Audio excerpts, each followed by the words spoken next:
घर असावे घरासारखे, नको तर नुसत्या भिंती, तिथे असावा प्रेम जिव्हाळा, नको तर नुसती नाती. किती छान ओळी आहेत ना या कवितेच्या. आणि घराला घर पण देण्याचं काम जर कोणी करत असेल तर ते आपण गृहिणी.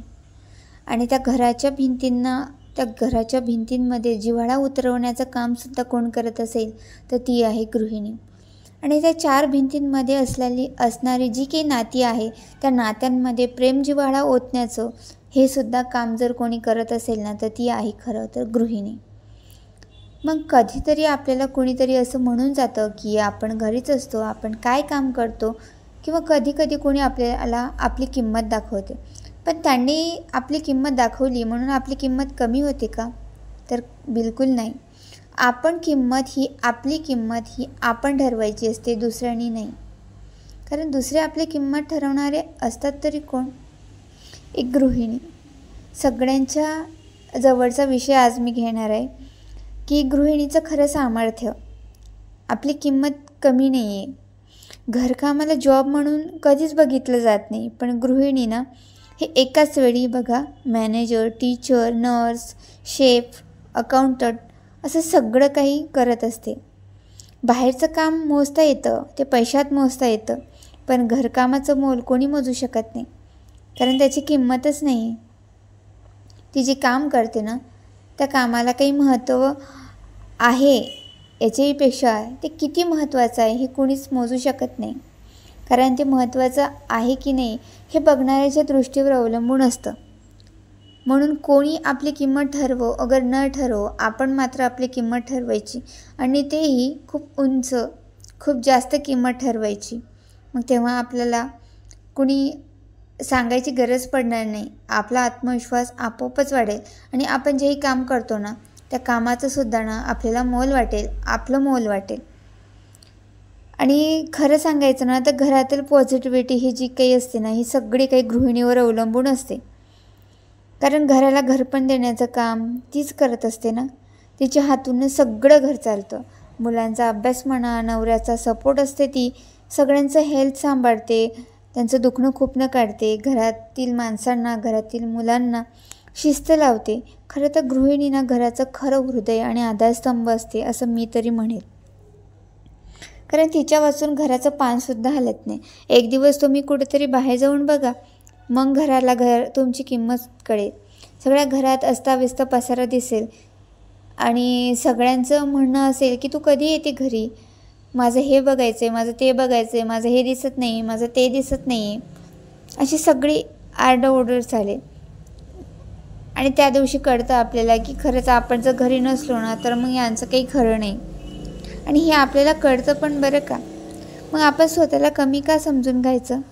स्वतःला कधीच कमी समजू नका. कारण तुमचं कंट्रीब्युशन हे पैसे कमावणे इतकंच महत्त्वाचं आहे. मी तर म्हणेन त्यापेक्षाही जास्त महत्त्वाचं. आणि मी नेहमीच म्हणत आले की स्वतःच्या स्किलमध्ये तुम्ही गुंतवणूक करा. आता गुंतवणूक काही जण पैशांमध्ये करतात, कोणी सोन्यामध्ये करतात.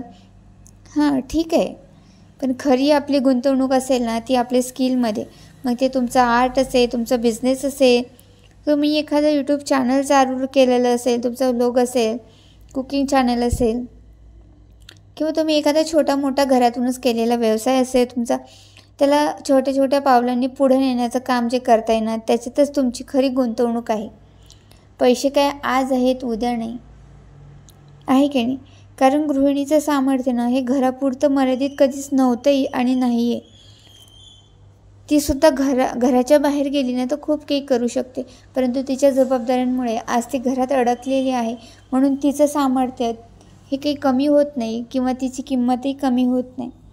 म्हणून स्वतःलाच सांगायचं, माझं सामर्थ्य खूप मोठं आहे, माझी किंमतही तेवढीच मोठी आहे.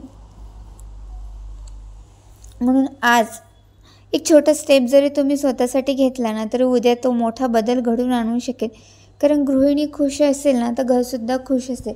आणि गृहिणी खुशी कधी असते ना जेव्हा ती आत्मविश्वासानं वागते, जेव्हा तिच्यामध्ये सामर्थ्य येतं, आणि जेव्हा ना तीच स्वतःचा काय म्हणू आपण त्यांना, स्वतःचा दीप असेल. म्हणजे ती स्वतः उजेड तर वाढणारच, परंतु त्या उजेडाने तिचं अख्खं घर उजाळून निघेल असा दीप जर का ती बनली ना तर तिचं सामर्थ्य अजूनच वाढेल. म्हणूनच स्वतःला कधीच कमी समजू नका. तुम्हीच तुमचं सामर्थ्य आहात. फक्त ते शोधा. तुमच्यामध्ये आत दडलेलं जे काही आहे ना, ते फक्त शोधण्याचा प्रयत्न करा. ते जर शोधलं ना तुम्ही, तर तुमच्या एवढं सामर्थ्यवान, तुमच्या एवढं मोटिवेशनल, तुमच्या एवढी किंमत हे कशालाच आणि कुणालाच नसेल. परंतु ते ओळखण्याची जबाबदारी ही मात्र आपली आहे, नाही का? कारण की स्वतःला समजा. आपण सगळ्यांना समजून घेतो आणि स्वतःला मात्र समजण्यात खूप उशीर करतो. म्हणून स्वतःला समजून घ्या. आता आपण जर एखादं चांगलं काम करत असू आणि त्या कामाला ना 4 चांगल्या गोष्टीची, 4 चांगल्या माणसांची जर का साथ मिळाली ना, तर ते काम ना खूप चांगलं आणि बेटर होत जातं. आणि कसं ना, ते काम करणाऱ्याला सुद्धा ना छान असं मोटिवेट वाटतं. आता मी या व्लॉगच्या माध्यमातून जे काही माझ्याकडे आहे आणि जे काही स्किल किंवा मी कोणाला काही देऊ शकते अशा गोष्टी जे काही मी शेअर करत असते. त्यासोबतच माझ्यासारख्या एज्युकेशन झाले, पण तरीसुद्धा आज काही जबाबदाऱ्यांमुळे घरी बसलेली जी काही गृहिणी आहे तिला थोडं मोटिवेट करण्याचं, म्हणजे स्वतःला मोटिवेट करता करता जर का दुसऱ्यांनाही मोटिवेट करता आलं, तर त्यासाठी माझा हा छोटासा प्रयत्न आहे.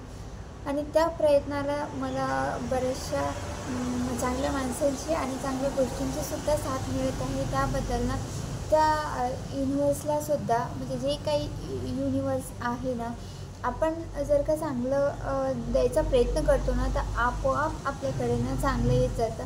हा युनिवर्सचा एक एक हे आहे, काय म्हणू आपण त्याला, रूल्स आहे. म्हणजे जर का पृथ्वी गोल आहे असं म्हणतात, जग गोल आहे, म्हणजे इथून घुमून आपल्याला त्या जागी यायचं आहे. तर तसं म्हणजे जे आपण देतो आहे ना, तेच आपल्याकडे रिटर्न येते. म्हणून चांगलंच द्या, चांगलंच तुमच्याकडे सुद्धा रिटर्न येईल. आणि आपण ना कन्सिस्टन्सी जर ठेवली आणि कन्सिस्टन्सी ठेवून जर का वर्क करत असू ना, तर सक्सेस ना आपल्याला एक दिवस नक्कीच मिळते. तर तुम्हाला जर का माझे व्हिडिओ आवडत असतील तर लाईक करत जा, कमेंट करत जा आणि सबस्क्राईब करायलासुद्धा विसरू नका. कारण की मला तुमच्या सगळ्यांच्या सपोर्टची खूप गरज आहे. तर पुन्हा भेटूया नेक्स्ट व्लॉगमध्ये. तोपर्यंत बाय.